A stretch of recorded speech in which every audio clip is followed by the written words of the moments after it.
এই কপতির যে কন্ট্রোভার্সিটা, এখানে দুটো এক্সট্রিমিস্ট পার্টি আছে, হ্যাঁ, মানে যাদের চিন্তাভাবনা এক্সট্রিমিস্ট কাইন্ড অফ। কারণ তারা তাদের প্রিয় ক্রিয়েটারে কোনো রকম ভুল ত্রুটি দেখতেই পারে না। আর যদি দেখেও থাকে, কেউ কেউ তো সেগুলো না দেখার ভান করে, আর কেউ কেউ তো এমন এমন কিছু যুক্তি খাড়া করে যেগুলো কিনা আদেও মানে যৌক্তিক না অযৌক্তিক, সেটা অবশ্যই ভাববার বিষয়। আচ্ছা, কেউ কেউ এমন কিছু কিছু প্রশ্ন করে যার উত্তর সঙ্গে সঙ্গে দেওয়া সত্যি সম্ভব হয় না। সব প্রশ্নের উত্তর না তৎক্ষণাৎ দেওয়া পসিবল হয় না, কিছু কিছু প্রশ্নের উত্তর সময় দেয়, ঠিক আছে? এবং একটু ওয়েট করুন, সময় আপনাদের সমস্ত প্রশ্নের উত্তর দিয়ে দেবে। আর কিছু কিছু মানুষ প্রমাণ চাইছে, ঠিক আছে? এবার দেখুন, প্রমাণ কন্ট্রোভার্সি ক্রিয়েটাররা কেন দেবে? রিভিল কি তারা করেনি তো। এই যে আজকে যে ছবিটা নিয়ে এত তোলপাড় হয়ে গেল, সেই ছবিটা কি কন্ট্রোভার্সি ক্রিয়েটাররা রিভিল করেছে তো ফোকলা। তাই সেটা সত্যি না মিথ্যে সেটা প্রমাণ ফোকলা দেবে। এবার হ্যাঁ, একটা জিনিস বুঝলাম যে ইমোজি ছাড়া ছবিটা অনেকের কাছেই আছে, সুতরাং অ্যাটলিস্ট আমি আমার কথা বলতে পারি যে আমি নিজের চোখকে তো অবিশ্বাস করতে পারবো না, তাই আমি বিশ্বাস করেছি, আমি সেটাকে সত্যি হিসাবেই ধরে নিয়েছি, ঠিক আছে? আচ্ছা, এইবার বাকিটা আপনারা সত্যি ভাববেন না মিথ্যে ভাববেন সেটা আপনাদের ওপর ডিপেন্ড করছে। আর যে সে প্রমাণটা আমার কাছে চেয়ে বা কোনো কন্ট্রোভার্সি ক্রিয়েটারের কাছে চেয়ে কোনো লাভ নেই। যারা প্রমাণ করতে পারবে তাদেরকে গিয়ে জিজ্ঞেস করুন, তারা প্রমাণ দিয়ে দেবে, ঠিক আছে? হ্যাঁ, তার জন্য হয়তো আপনাদেরকে আবার রাত জাগতে হবে। আমাদের ফোকলা তো আবার মাঝরাতে যা করার করে, এটা একটা বিশাল সমস্যার ব্যাপার, তাই না? আপনারা অনেকে আবার রাতে ঘুমিয়ে পড়েন, পরের দিন উঠে হয়তো কোনো স্ক্রিনশট দেখতে হয়। এটা সত্যি প্রবলেমেটিক। এটা ফোকলাকেও বুঝতে হবে যে ফোকলা, শোন, যা করার সকালে কর, মানে করার ইন দ্য সেন্স মানে যা রিভিল করার সকালে রিভিল কর। মধ্যরাতে কেন ভাই? অর্ধেক লোক ঘুমায়। আমরা ভারতবাসী, আমাদের বায়োলজিক্যাল ক্লকটা ইন্ডিয়ান টাইম জোন হিসেবে চলে, সুতরাং বেশিরভাগ মানুষই ওই রাতে ঘুমায়। তো যা রিভিল করার, যা প্রমাণ করার সকালের দিকে কর না, রাতে কেন? আর যদি এরকম মনে হয় যে তুই রাতে জাগিস আর সকালে ঘুমাস, তাহলে রাত্রিবেলা জেগে জেগে শিডিউল করে রাখ, সকালবেলা পাবলিশ কর, ঠিক আছে?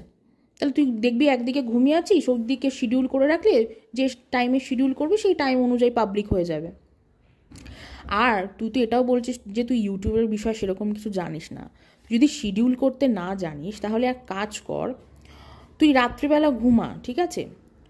তুই তো আবার ডিরিং করিস, ডিরিংটা সকালবেলা কর, মানে তোর তো আবার এগুলো রিভিল করতে গেলে তোর ডিরিং করতে হয়, সুতরাং ডিরিংটা তুই সকালবেলার দিকে কর, ঠিক আছে?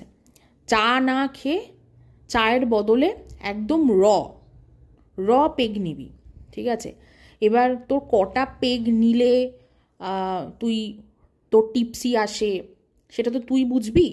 একদম কোনো বরফ, কোনো সফট ড্রিঙ্ক, কোনো সোডা না মিশিয়ে একদম তোর ক্যাপাসিটি অনুযায়ী পেগ নিয়ে তারপরে তুই রিভিল কর সকালে, আর রাত্রের দিকে শান্তিতে ঘুমা, ঠিক আছে?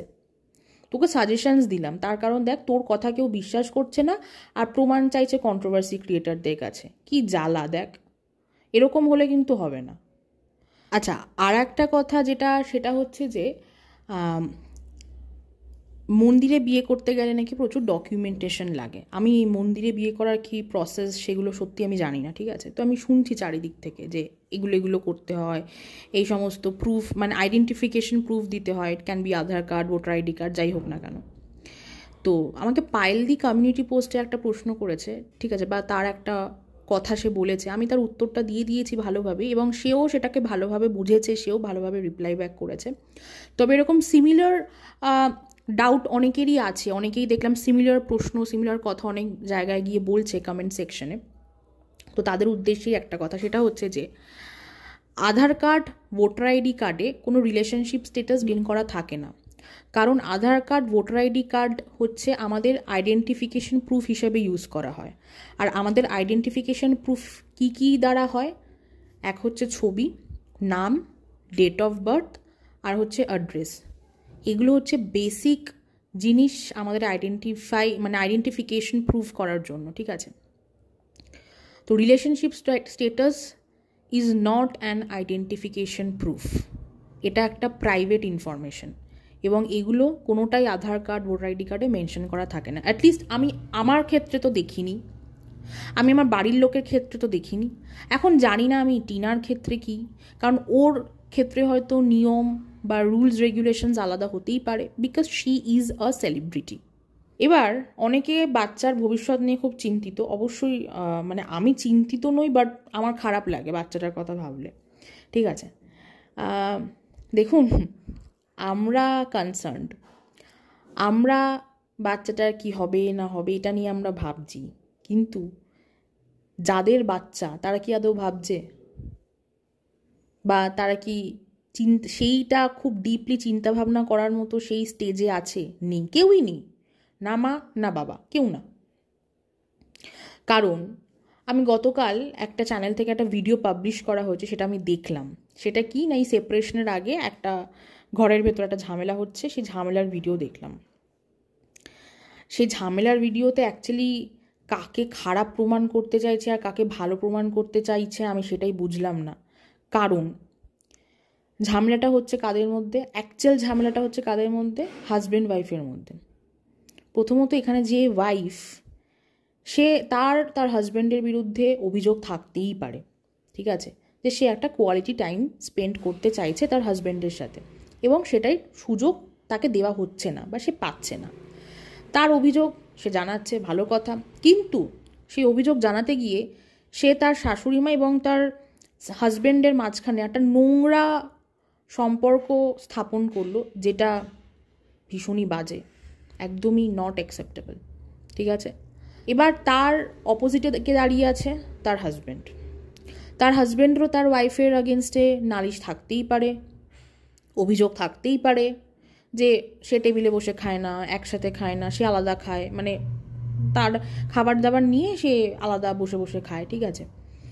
সেটা সে অভিযোগ জানাতেই পারে, কিন্তু সে কি করছে? ভিডিও রেকর্ড করছে। হাজব্যান্ড ওয়াইফের মধ্যে ঝামেলা, ভিডিও রেকর্ড করা হচ্ছে, সেটাও নট অ্যাকসেপ্টেবল। আচ্ছা, আর একদিকে এই দুজন হাজব্যান্ড ওয়াইফের থেকেও বড় বয়সে যিনি আছেন, ঠিক আছে, তিনি কি করছেন?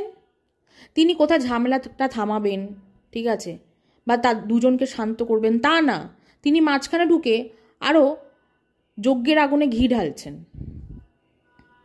তিনি কি অ্যালিগেশন দিচ্ছেন? না যে ও আগে খেয়ে নেয়, মানে আগে খেয়ে নেওয়াটা সেটা নাকি একটা সংসার ভাঙার কারণ। ভাবতে পারছেন? উনি তো অ্যাডাল্ট, উনি তো বড়, ওনার তো প্রচুর এক্সপিরিয়েন্স আছে। ওনার কি উচিত ছিল যে তোদের যা ঝামেলা, তোদের যা ভুল বোঝাবুঝি, তোরা চেঁচামেচি না করে আস্তে কথা বলে মিটিয়ে নে। সেটা না করে উনি আরও উস্কাচ্ছেন।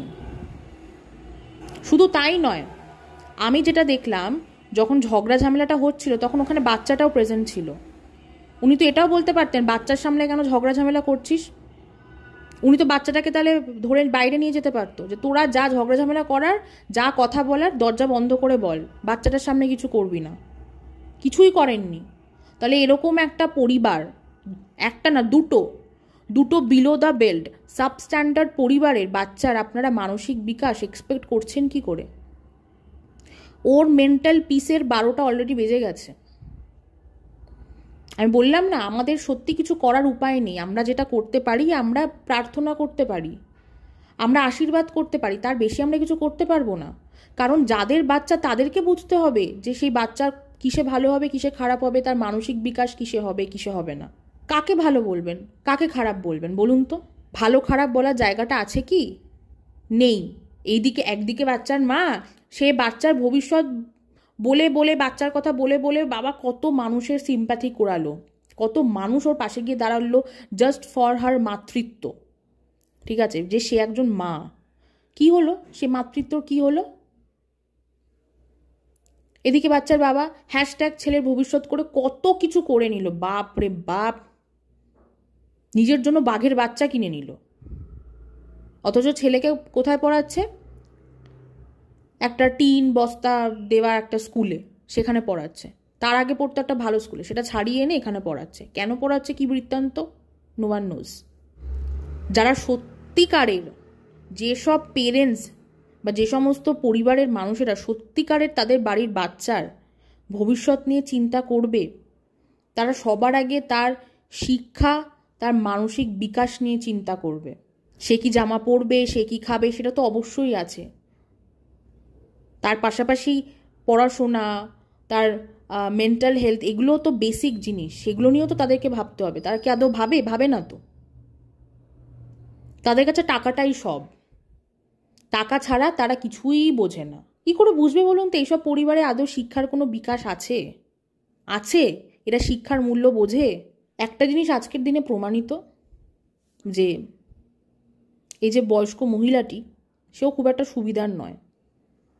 আমি ভিডিওটা দেখে যেটা বুঝলাম, এই মহিলাটিও খুব একটা সুবিধার মহিলা নয়।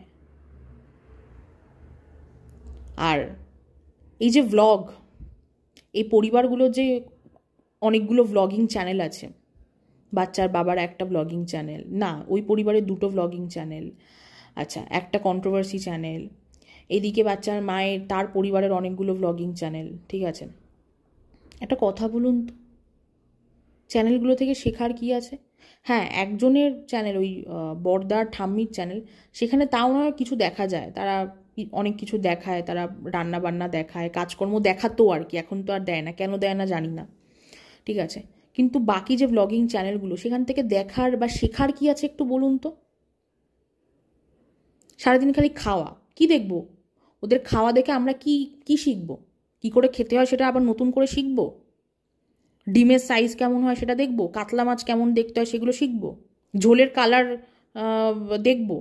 কি কি শেখার আছে, কি দেখার আছে? এন্টারটেন হওয়ার মতো কি আছে? একটা পরিবার কি করে উচ্ছন্নে যেতে পারে সেগুলো দেখার আছে। পজিটিভ কিছু দেখার বা নেওয়ার নেই। এই যে আমি গতকাল একটা কমেন্ট দেখে, আমি যিনি আছেন অমাবস্যা দেবী যাকে বলা হয়, তার ব্লগ দেখতে গেলাম।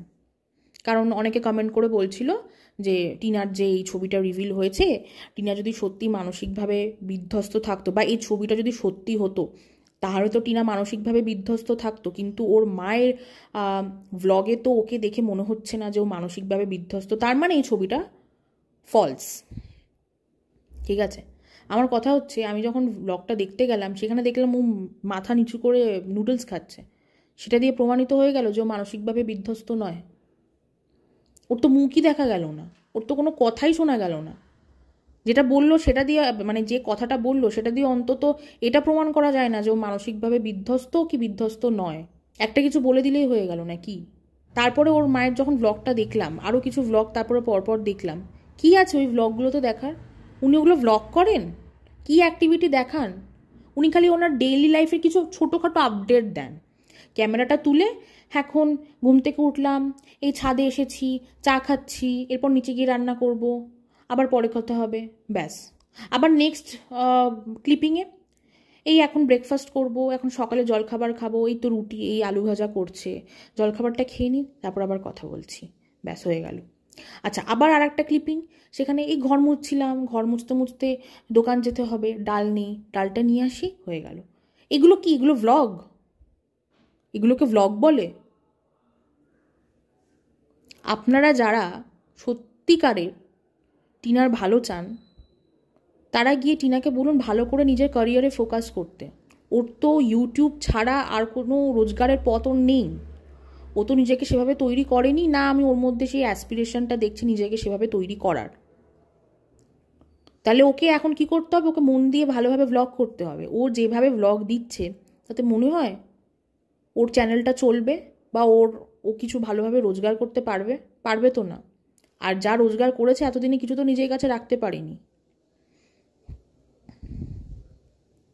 তাহলে সেই উপদেশটা ওকে দিন, ভালোভাবে কাজ করার। ওকে বলুন গ্রুম করতে। শুধু লুক ওয়াইজ নিজেকে গ্রুম করলে হবে না। ও প্রচুর ভুলভাল ইংলিশ প্রোনাউন্সিয়েশন করে, অথচ এদিকে আবার ও ব্র্যান্ড প্রমোশনও করে। সুতরাং ওকে ওর স্পোকেন ইংলিশ পাওয়ারটাও ঠিক করতে হবে, বা সেটার উপর কাজ করতে হবে। সেটা ওকে বলুন, সাজেস্ট করুন। অথচ ও যথেষ্ট সন্দেহ আছে ও আপনাদের কথা কতদূর শোনে কি শোনে না, তবে এটা তো বলতেই পারেন ওকে, ও ভালো ভিডিও করছে, তার পাশাপাশি এগুলোও বলুন কোথাও কোথাও ওকে ইমপ্রুভ করতে হবে। ভুলভাল প্রোনাউন্সিয়েশন করছে। ওর কাছে তো ওর ইন্সপিরেশন কে ছিল? ওর ননদ সৌমালি। সৌমালি তো নিজেকে অনেকভাবে ইমপ্রুভ করেছে। সৌমালি তো নিজে একটা সময় ইংলিশ বলতেই পারতো না। ও ব্র্যান্ড প্রমোশনের জন্য ও অনলাইনে স্পোকেন ইংলিশের কোর্স করেছে, সেটাও ওর পুরনো ব্লগে গেলে দেখা যাবে। ও স্পোকেন ইংলিশের কোর্স করতো, ঠিক আছে। ও নিজেকে সেই জায়গাটাতে নিয়ে গেছে। ও নিজের ওপরে প্রচুর কাজ করেছে, ও প্রচুর হোমওয়ার্ক করেছে, তারপরে গিয়ে আজকে ওই জায়গাটাতে এসেছে। ওকে বলুন সেই কথাগুলো, আপনারা তোর ভালোবাসার মানুষ, ওকে খুব ভালোবাসেন, ওর খুব ভালো চান, ওর কোনো ভুল আপনারা দেখতে পারেন না, কিন্তু এই ছোটোখাটো বিষয়গুলো তো ওকে বলে দিতেই পারেন, যেটা ওরই ভবিষ্যতে কাজে লাগবে। আর এইদিকে বাচ্চার বাবা, তাকে নিয়ে ভাই মানে কি বলবো, মানে he just needs a topic. সেটা আদৌ রিয়েল লাইফে এক্সিস্ট করে কি করে না ডাজেন্ট ম্যাটার। সুযোগের কি করে সদ্ব্যবহার করতে হয় ওনাকে না দেখলে বোঝা যায় না। পাড়ার বা আশেপাশের কার বাড়িতে কি ঝামেলা হচ্ছে সেখানে আদৌ কোনো কেস এখন অবধি হয়নি, ওনার মনে হচ্ছে হবে, তাই সেটা নিয়ে ভিডিওতে বলতে বসে গেল। এমন একটা টাইটেল দিল, লোকে ভাবলো কি না কি, কার বিরুদ্ধে হচ্ছে, মনে হয় চিনা জানা কারোর বিরুদ্ধে হচ্ছে। এই দুজন কপোতের কন্ট্রোভার্সিটা শুরু না হলে অনেক কিছু জানেন তো জানতেই পারতাম না। ওমেন এম্পাওয়ারমেন্ট কাকে বলে সেটাও জানতে পারতাম না ভাই। এদিকে আমি নিজে একজন ইন্ডিপেন্ডেন্ট লেডি, কিন্তু আমি জানতেই পারতাম না যে আসলে স্বাধীন চেতা হওয়া, স্বাধীন হওয়া কাকে বলে। এই তো স্বাধীন হওয়ার নমুনা।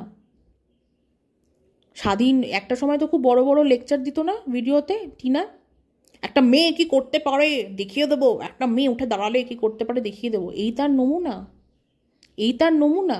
এটাকে বলে স্বাধীন চেতা, এটাকে বলে স্বাধীনতা? এক্সট্রিমলি সরি ভাই, এরকম এরকম স্বাধীন চেতা, এরকম স্বাধীনতা তো আমি দেখিনি। যে নিজের ওপর, যার নিজের কোনো অ্যাসপিরেশনই নেই, সে নাকি আবার স্বাধীন হবে।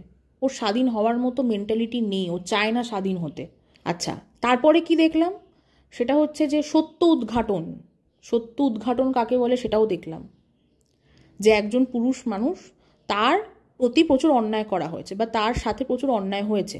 এটা তো হয়, এটা আমাদের এখন সমাজে এখন প্রচুর দেখা যাচ্ছে চারিদিকে, যে প্রচুর মেয়েরা আইনের কি বলবো মিসইউজ করছে। আইনের মিসইউজ করে তারা তাদের যে লিগাল হাজব্যান্ড তাকে বিভিন্ন প্রকারে ফাঁসানোর চেষ্টা করছে।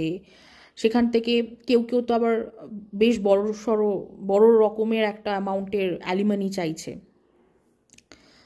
তো তার প্রতি যে অন্যায়টা হয়েছে, সে সেই অন্যায়ের বিরুদ্ধে রুখে দাঁড়াক, নিজের জন্য স্ট্যান্ড নিক, ঠিক আছে। তার সাথে কি কি অন্যায় হয়েছে সেগুলো বলুক, সেগুলো ঠিক আছে, কিন্তু তার পাশাপাশি ইন্ডিপেন্ডেন্স ডেতে কেক কাটা, আচ্ছা, তারপরে হচ্ছে যে হুমকি দেওয়া, রোজ ভিডিওতে একবার করে এসে আমি মহান এটা জাহির করা, তারপরে তার ছেলেকে দিয়ে গামলায় টয়লেট করানো, বালতিকে গামলা বলা, ঠিক আছে। তারপরে এই কয়েকদিন আগেও দেখলাম গামলি বলল, এগুলো কোথাকার সত্য উদ্ঘাটন? তার যে একটা সময় তারই বাড়ির বউ ছিল, সে এত খেত যে তারা নাকি ফ্রিজে খাবার রাখতে পারতো না। এই কথাগুলো বলা, এগুলোকে সত্য উদ্ঘাটন বলে কি আদৌ? বলে না তো ভাই। তোমার সাথে কি অন্যায় হচ্ছে তুমি সেটা বলো, এগুলো কেন বলছো? এগুলো কোন জগতের সত্য উদ্ঘাটন? এগুলো বলে কি প্রমাণ করতে চাইছো? তারপরে এই যে ফোকলা না আসলে সিনে জানতেই পারতাম না যে সাহস জোগানো কাকে বলে। একটা অন্য বাড়ির বউ একটা বিবাহিত বউকে আই লাভ ইউ বলে, পাগলি বলে নাকি সাহস জুগিয়েছে। এটাকে বলে নাকি সাহস জোগানো।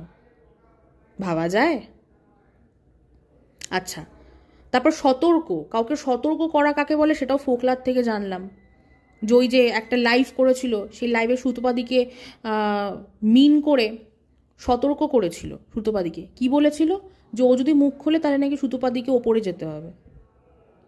এটাকে বলে সতর্ক করা কাউকে? সত্যি এই কপতের কন্ট্রোভার্সি না হলে এগুলো জানতেই পারতাম না, এগুলো তো অজানা ছিল আমাদের কাছে। আর আপনারা অনেকে বলছেন যে বিয়েটা যদি সত্যিই হয়ে থাকে তাহলে আমাদের জিরো আলম কেন সেটাকে ইউটিলাইজ করে কিছু স্টেপ নিচ্ছে না, বা ডিভোর্সটা কেন দিচ্ছে না। ডিভোর্স কেন দিচ্ছে সেটা আমি জানি না, কিন্তু সে যে নিজের দিক থেকে লয়াল সেটাও তো তাকে প্রমাণ করতে হবে বিফোর টেকিং আ স্টেপ। সে কি সেই জায়গাটাতে আছে? সব কিছু এত সোজা, তাই না? বলে দিলাম আর হয়ে গেল। সুতরাং এটা প্রমাণিত যে এরা দুটো পরিবার কেউই ভালো না, কেউ ভালো না। মানে এরা যতটা টাকা রোজগার করার জন্য, মানুষের সিম্প্যাথি কোরানোর জন্য যতটা নিচে যাওয়া যায় ততটা এরা নিচে যেতে রাজি আছে। এনিওয়েজ, ভিডিওটা এত অবধি থাকলো। সবাই খুব ভালো থাকবেন। Thank you.